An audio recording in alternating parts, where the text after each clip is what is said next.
হাই friends, কি খবৰ আপোনালোকৰ? পুনৰবাৰ স্বাগতম জনাইছোঁ চিকাছ ব্লগৰ অন্য এটা ব্লগলৈ। এতিয়া ৰাতিপুৱা 9টা বাজিছে আৰু মই ব্লগটো ষ্টাৰ্ট কৰিছোঁ। ভাবিছিলোঁ ৰাতিপুৱা শুই উঠাৰ পৰাই আজি ব্লগটো ষ্টাৰ্ট কৰিম, কিন্তু ষ্টাৰ্ট কৰিব নোৱাৰিলোঁ। হাজবেণ্ডে ঠাইলৈ যাব লগা হ'ল আৰু মই জল্দি ভাত বনাব লগা হ'ল ৰাতিপুৱা। সেইকাৰণে যিয়ে নহওক এতিয়াৰ পৰাই ষ্টাৰ্ট কৰিছোঁ। দিনটো কি পাৰোঁ দেখুৱাই যাম আপোনালোকক। আৰু মই ইয়াৰ আগৰ ভিডিঅ'ত আপোনালোকক দেখুৱাইছিলোঁ যে মোৰ অনলাইন এক্সাম হ'ব। মই তাৰ কাৰণে গুগল মিট কৰিছিলোঁ কলেজৰ ছাৰ মেমসকলৰ লগত। আজিও তেনেকুৱা এখন মিটিং দিছে। আজি 11টা বজাত দিছে দিনৰ। যদি হাজবেণ্ড আহি পায় 11টা বজালৈকে তেনেহ'লে সেইখিনি অলপ আপোনালোকক দেখুৱাম, আৰু যদি আহি নাপায় তেনেহ'লে দেখুৱাব নোৱাৰিম, কাৰণ মই যিটো মোবাইলেৰে বৰ্তমান ৰেকৰ্ড কৰি আছোঁ সেই মোবাইলটোৰে মই তাত জইন হ'ব লাগিব। সেইকাৰণে আশা কৰিছোঁ আপোনালোকে মোৰ কথাখিনি বুজি পাইছে। আৰু যদি ভিডিঅ'টি চাই ভাল পাইছে লাইক কৰিব, কমেণ্ট কৰিব, লগতে প্লিজ মোৰ চেনেলটি ছাবস্ক্ৰাইব কৰিব। তেনেহ'লে বলক বেছি কথা নাপাতি দিনটোনো কেনেকৈ পাৰ কৰোঁ আপোনালোকৰ লগত শ্বেয়াৰ কৰোঁ। হাই ফ্ৰেণ্ডছ, এতিয়া দুপৰীয়া হৈছে আৰু মই আপোনালোকক কৈছিলোঁ যে মোৰ গুগল মিট হ'ব 11টাৰ পৰা। সেয়া হৈ গ'ল। 11টাৰ পৰা 12টালৈকে 1 ঘণ্টা হ'ল আৰু এতিয়া 12:30 বাজিল। মই পাকঘৰত আছোঁ ভাত বনাই, আৰু মই ভাবিছোঁ আপোনালোকক এটা ৰেচিপি দিওঁ, ভেন্দিৰ ৰেচিপি। তেনেহ'লে বলক ৰেচিপিটো আপোনালোকক আগবঢ়াওঁ। এইফালে মই এয়া সুঠি টেঙা আৰু তেতেলী টেঙাৰ লগত মাছ বনাই আছোঁ। ইয়াৰে ৰেচিপিটো মই আজি নিদিওঁ, পিছত কেতিয়াবা দিম ইয়াৰ ৰেচিপিটো। মই বনাম ভেন্দিৰ চৰচৰি। তাৰ কাৰণে এয়া মই ভেন্দি কাটি লৈছোঁ, আৰু এইফালে লৈছোঁ এটা পিঁয়াজ আৰু কেঁচা জলকীয়া আৰু কেইফুটামান নহৰু, আৰু এয়া মই কাটি লৈছোঁ 2টা বিলাহী মিডিয়াম চাইজত কাটি লৈছোঁ, আৰু এইফালে লৈছোঁ সৰিয়হ, বগা সৰিয়হ লৈছোঁ মই। এইখিনি বস্তু লাগিব আমাক ৰেচিপিটো বনাবৰ কাৰণে। এতিয়া মই সৰিয়হ, কেঁচা জলকীয়া আৰু নহৰুখিনিৰ এটা পেষ্ট বনাই ল'ম। এইটো আপোনালোকে মিক্সিটো দিব পাৰে, কিন্তু মই মিক্সি জাৰত পেষ্ট বনোৱা নাই, কাৰণ যিহেতু ইয়াত সৰিয়হ আছে সেইকাৰণে মই মিক্সি জাৰত ইমান এটা ঠিক নহয় বুলি ভাবিলোঁ। সেইকাৰণে মই এনেদৰে পটাতে পিচি লৈছোঁ। কোনো কথা নাই বাৰু, পটাটো আপোনালোকে পিচি ল'ব পাৰে। আৰু এয়া মই এইখিনি ভালদৰে পেষ্ট বনাই ল'ম। এইখিনি মিহি কৰি বনাই ল'ব যাতে সৰিয়হটো গোটা গোটা হৈ নাথাকে। এয়া চাওক, মই ধুনীয়াকৈ পেষ্ট এটা বনাই লৈছোঁ।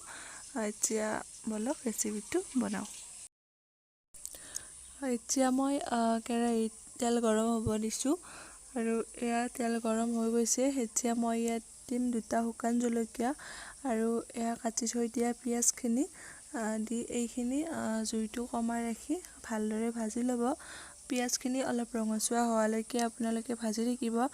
এয়া পিঁয়াজ ৰঙচুৱা হৈছে আৰু অলপ এয়া দেখিছে পিঁয়াজ ৰঙচুৱা হৈ গ'ল। এতিয়া ইয়াত মই কাটি থৈ দিয়া ভেন্দিখিনি দি দিম।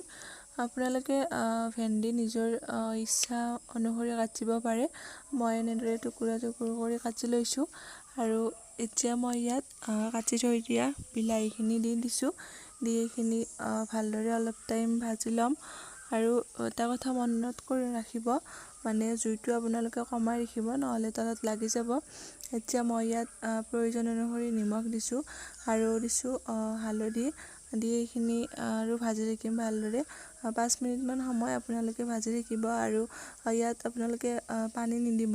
ভেন্দি জানেই সকলোৱে ভেন্দিত পানী নিদিয়ে, সেইকাৰণে জুইটো কমাই ৰাখি ঢাকোন দি অলপ টাইমৰ কাৰণে আপোনালোকে এইখিনি ভাজি থাকিব। এয়া মই ঢাকোন গুচাই ভাজি আছোঁ। অলপ সিজিব লৈছে, আৰু ভেন্দিৰ চৰচৰি হ'বই। আৰু তাৰ মাজতে এয়া মই বনাই আছোঁ চৰ্বত। কোনে কেনেদৰে চৰ্বত বনায় আৰু জনাবচোন। সকলোৰে বনোৱা পদ্ধতিটো বেলেগ। মই আজি এনেদৰে বনাইছোঁ। এনে কেতিয়াবা গোটেইটো নেমু কাটি লৈ তেনেকৈও বনাওঁ। আজি এনেকৈ বনাইছোঁ, সেইকাৰণে ভাবিছোঁ আপোনালোককো দেখুৱাই দিওঁ। কমেণ্ট কৰি জনাব কোনে কেনেকৈ বনায়, আৰু যদি এতিয়ালৈ মোৰ ভিডিঅ'টি চাই ভাল লাগিছে তেনেহ'লে প্লিজ লাইক এটা কৰি দিব। এয়া ভেন্দিখিনি প্ৰায় হৈ গৈছে। এতিয়া মই ইয়াত যিটো সৰিয়হ, জলকীয়া আৰু নহৰুৰ পেষ্ট বনাই থৈ দিছিলোঁ, সেইখিনি এতিয়া ইয়াত মই দি দিম। আৰু মই ইয়াত বেছি পানী নিদিওঁ, সেইটো বাতিৰে মই 1 বাতিয়ে পানী দিছোঁ। আপোনালোকে ইচ্ছা কৰিলে আৰু 1 বাতি দিব পাৰে, কিন্তু তাতকৈ বেছি নিদিব, নহ'লে খাই ভাল নালাগিব। এতিয়া মই এইখিনি অলপ টাইমৰ কাৰণে হ'বলৈ দিম।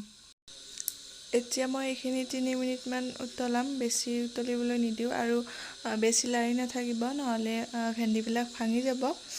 এয়া এইখিনি হৈ গ'ল, এতিয়া এইখিনি নুমাই দিম।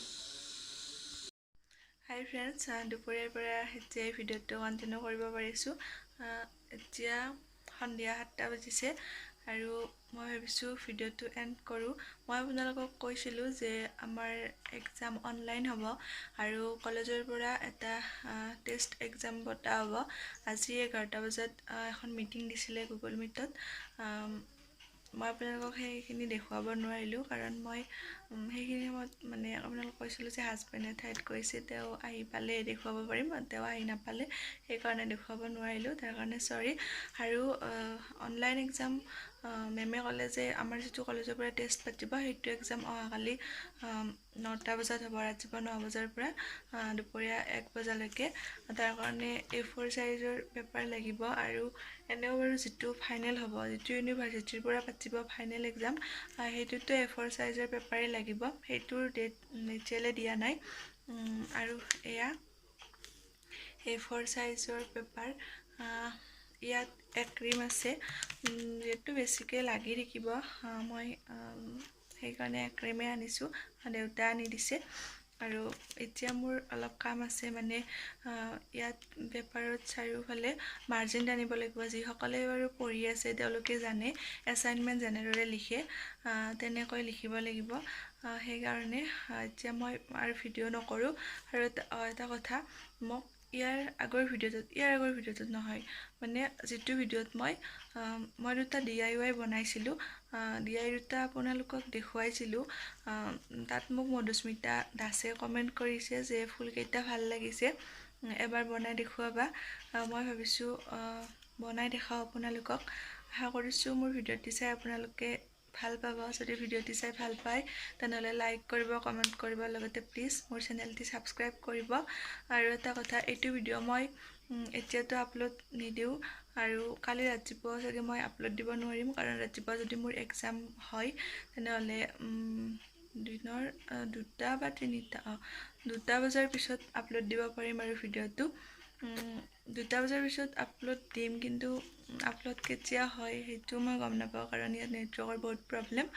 আশা কৰিছোঁ আপোনালোকে মোৰ কথাখিনি বুজি পাইছে। তেনেহ'লে বলক, মই DIY কেনেকৈ বনাইছিলোঁ, গোটেইটো বাৰু বনাই নেদেখাওঁ, পিছত কেতিয়াবা দেখুৱাম, কিন্তু ফুলকেইটা কেনেকৈ বনাইছিলোঁ সেয়া মই বনাই দেখুৱাম, চাই থাকক। মই এইটো DIY আপোনালোকক আগৰ ভিডিঅ'টোত দেখুৱাইছিলোঁ। এয়া মই নিজে বনাইছোঁ। আৰু এটা দেখুৱাইছিলোঁ, সেইটো দেখাম বাৰু।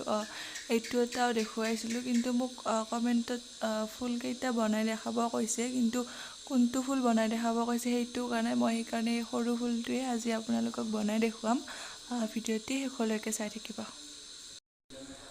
ফুলটো বনাবৰ কাৰণে আমাক লাগিব ঊল আৰু এইডাল কলমৰ ৰিফিল হয়। এটা মোৰ এনেদৰে লৈ ওপৰত এনেকৈ দিব, দি এইটো মোৰ সেইটো আঙুলিৰে ধৰি এনেদৰে কেইপাকমান দি ল'ব। যদি ফুলটো আপোনালোকে ডাঙৰ কৰিব বিচাৰে তেনেহ'লে বেছি পাক দিব, আৰু যদি সৰু কৰিব বিচাৰে তেনেহ'লে অলপ কমকৈ দিলেও কোনো কথা নাই। এতিয়া এনেদৰে পাক দি যাম। তাৰপিছত এইডাল এনেকৈ ধৰি এইডাল এনেকৈ টানি আনিব, যিডাল ওপৰত এনেদৰে দিছিলে সেইডাল টানি আনি, যিডাল ফাৰ্ষ্টত যিটো দিছিলোঁ সেইডাল ইয়াৰ মাজেৰে এনেদৰে টানি লৈ যাব। এতিয়া ঊলডালৰ আনটো মূৰ আনি ভালদৰে টানি দিব, নহ'লে ঢিলা হৈ থাকিলে ফুলটোৰ যিটো মানে ভিতৰ চাইড, সেই চাইডটো বহুত ডাঙৰ হৈ থাকিব, তেতিয়া দেখিবলৈ ফুলটো ভাল নালাগিব। এয়া মই 2টা মূৰ গাঁঠি দি দিছোঁ।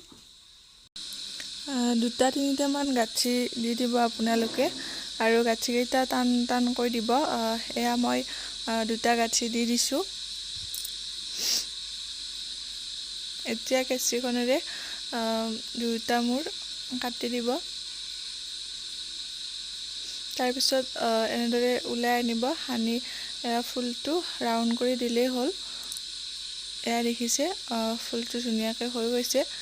বহুত সহজ হয় বনাবলৈ, আপোনালোকেও ট্ৰাই কৰি চাব।